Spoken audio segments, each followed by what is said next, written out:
Bonjour à tous, nous sommes le jeudi 22 janvier et pour ouvrir le journal du jour, nous allons évidemment débriefer la fessée que s'est pris l'Olympique de Marseille en réception de Liverpool.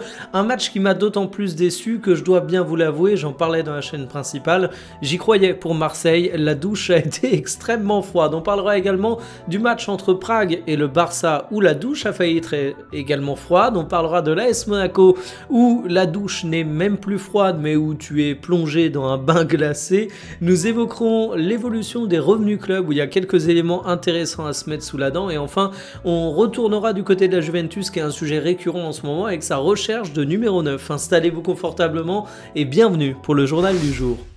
J'étais sûrement bien trop optimiste en pensant que l'Olympique de Marseille avait une carte à jouer face à ce Liverpool qui est en relative méforme, mais alors ce 3-0, non seulement il fait mal par rapport à ce que je m'attendais à voir, mais en plus dans le contenu, je trouve l'Olympique de Marseille relativement décevant et je trouve que Roberto De Zerbi a été un petit peu à côté de ses pompes au cours de cette rencontre comme pas mal de ses joueurs.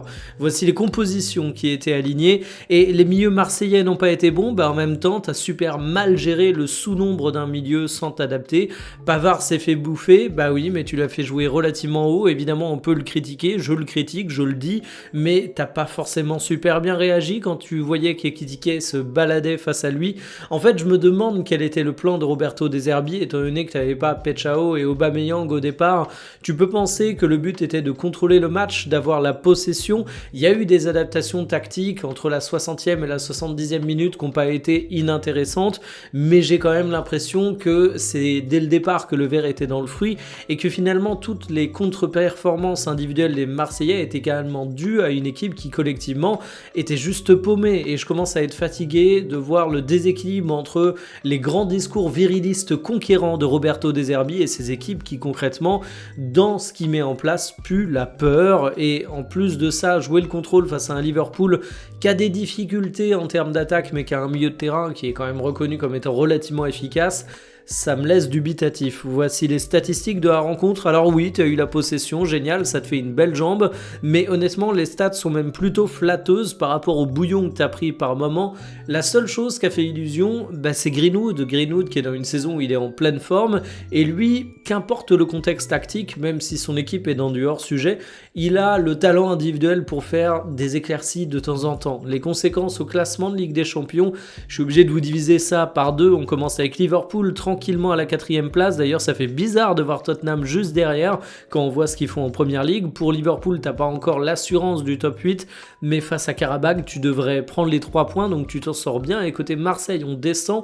Le but, c'est de rester dans les 24 pour aller en barrage. Ton prochain match est à Bruges. Il faut au moins y aller pour prendre un point. T'as l'avantage du goal average par rapport à tes poursuivants, mais en fait, quand on voit le nombre de clubs qui est à 3 points ou moins de toi, faut pas aller faire ton dernier match en faisant des calculs d'apothicaire. Il faut pas jouer le petit comptable, il faut y aller pour gagner, tout simplement. J'espère que Marseille va se redresser. Sur le papier, un Prague-Barça qui termine sur un 4-2, tu te dis que ça a été un match tranquille, mais ceux qui l'ont vu savent qu'il n'en a rien été. Les Tchèques ont été extrêmement dangereux au début de la rencontre et tu t'es même retrouvé au milieu de la mi-temps à te dire qu'il y avait un score de parité et que finalement ça allait être le match typiquement piégeur pour le FC Barcelone. Alors concrètement, comment les Catalans ont renversé le score pour donner ce 4-2 comme vous le voyez. Donc il y a eu peu de tirs concédés par Prague, une belle gestion des coups de pied arrêtés de leur côté et forcément ça a mis en difficulté un FC Barcelone qui avait du mal à se procurer des occasions franches.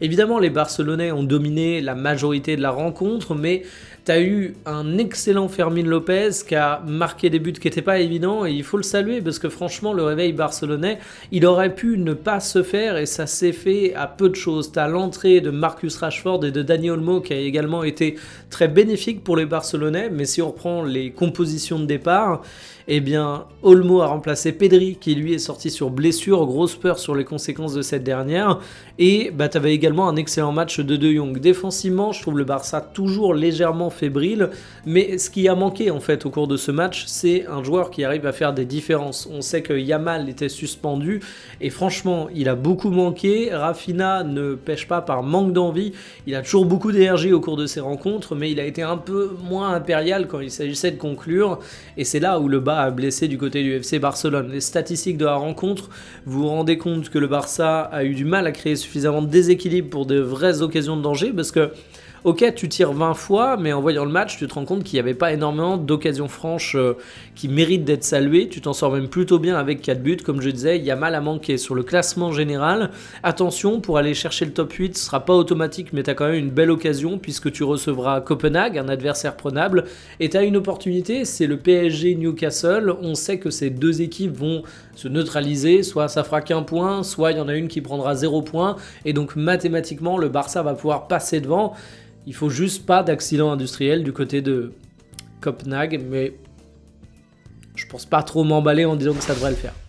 C'est le bordel du côté de AS Monaco et le journal L'Équipe nous apprend qu'il y a eu une rencontre entre les dirigeants et les joueurs, une sorte de réunion de crise, et évidemment le sujet c'était la forme de l'équipe mais également l'humiliation que tu as eu face au Real Madrid. Parce que quand tes Monaco perdent lors d'un déplacement au Real, c'est pas infamant. On sait que le Real Madrid est une grande équipe. Mais alors quand t'en prends 6, quand tu vois l'écart de score et de performance sur le terrain, là c'est tout de suite autre chose parce que rappelons-le, Monaco est un club avec une grande histoire et au-delà de tout ce qu'on peut dire sur l'histoire de Monaco, parce que tu gagnes pas des matchs avec une armoire à trophées, ça reste un club qui a de gros budgets, qui a des joueurs qui sont censés être talentueux et certains ne sont pas au rendez-vous. Quand tu regardes par exemple Zakaria, c'est censé être ton cadre, ton patron, bon bah c'est défaillant. Quand tu regardes Kerrer, c'est censé être un des éléments centraux de ta défense centrale justement, et on peut dire qu'en ce moment c'est très compliqué pour lui. Bref, les joueurs ne sont pas au niveau et tu en viens même à avoir des interrogations sur où va le projet. Pocognoli, il est arrivé pour remplacer un Adi Hütter qui n'avait pas des résultats catastrophiques mais où c'était insuffisant. Désormais, tu te dis, oh, c'était pas si mal sous Adi Hütter. Parce qu'au-delà de l'humiliation en Ligue des Champions, le sujet c'est évidemment le championnat français. Tu es sur une triste série de 4 défaites consécutives. Le top 3, tu le visais, et encore je suis gentil, on pourrait même dire le top 2, mais désormais tu es à 12 points du podium. La moindre Coupe d'Europe est à 8 points, alors que la première place de barragiste, elle est à seulement 9 points. Donc t'en viens quasiment à regarder dans le rétroviseur. J'exagère en disant ça, mais c'est pour vous dire à quel point aujourd'hui Monaco est loin des attentes. On était habitué à un Monaco irrégulier, on était habitué à un Monaco en dents de scie. Désormais Monaco a gagné en régularité, mais malheureusement la régularité elle se fait pas dans le bon sens du terme, c'est que tu es régulièrement mauvais et cette équipe normalement elle vaut bien mieux que ça. Le cabinet Deloitte a livré son classement sur les clubs qui ont eu le plus de revenus sur la saison précédente et comme vous pouvez le voir, le Real Madrid est seul en tête à dépasser le milliard et c'est là qu'on voit le déséquilibre massif du football mondial. Le premier gagne 4,2 fois plus que le 20e et pourtant quand t'es 20e en termes de revenus dans le classement des clubs, t'es au-dessus une multitude de clubs dans le monde et même en Europe parce qu'ils se comptent par centaines et même entre le premier et le 10e, t'as quasiment un rapport de x2 alors qu'on parle pour le 10e de Chelsea qui est quand même un très très gros club. Quand on regarde le détail de ses revenus, il y a également pas mal d'enseignements intéressants à aller voir. Du côté du Real Madrid, eh bien finalement en 2025, tu peux notamment remercier tes partenariats commerciaux parce que c'est ça qui progresse. Les droits TV et la billetterie, eux, ils stagnent et c'est un constat qu'on va retrouver dans beaucoup de clubs.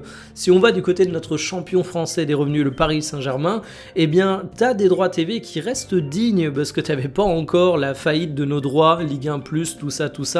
Le parcours en Ligue des Champions t'a rapporté un max et je soulignerais que la billetterie pour le PSG est vraiment impressionnante quand tu regardes la taille du stade parisien.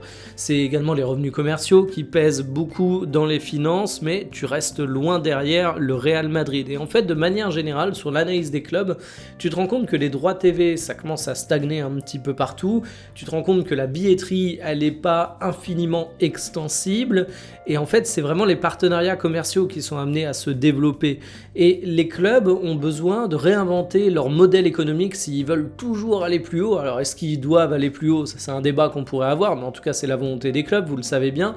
Et ça explique aussi qu'on voit de plus en plus de projets de rénovation ou de construction de stades avec toute une partie centre commercial où tu as l'impression que c'est Disneyland Paris. C'est parce que les revenus historiques des clubs, à savoir les droits TV et la billetterie, ça ne progresse plus et la thune, il faut aller la chercher ailleurs.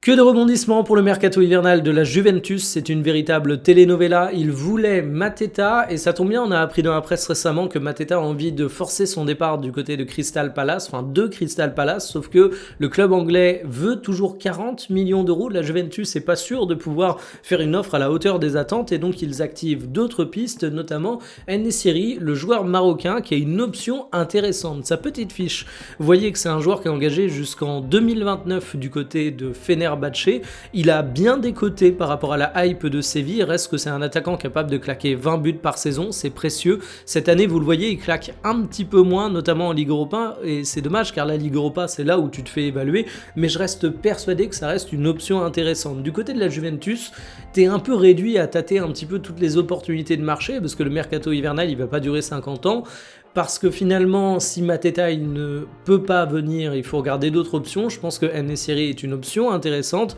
mais je le redis, moi dans ce dossier, j'ai une petite pensée pour Jonathan David et pour Openda, qui voient leur club être attiré par tous les attaquants, sauf par eux. Terminé pour le journal du jour, alors... hier, je vous disais à la fin du journal TMF que c'est fou comme tous mes sujets OM bidaient complètement sur la chaîne YouTube. Et bien vu que j'aime bien me faire du mal côté stats, je vais faire un sujet marseillais cet après-midi. Parce que évidemment, je parle de ce qui me fait envie et pas de ce qui marche le mieux. Je vais parler de Roberto De Zerbi. J'ai essayé de pas trop développer sur l'entraîneur marseillais au cours de la news. Mais comme dirait Thomas Tourel, je suis fatigué de Roberto De Zerbi et j'ai besoin d'en parler. Je vais faire un édito là-dessus, je vais vous parler comme je parle à mon psy. J'ai envie de dire que ça va être une grande confession, ça va être un grand moment de réflexion où j'ai besoin de vider mon sac. Donc je vous donne rendez-vous aux alentours de 17h pour parler du coach marseillais qui fait bien votre journée. Salut.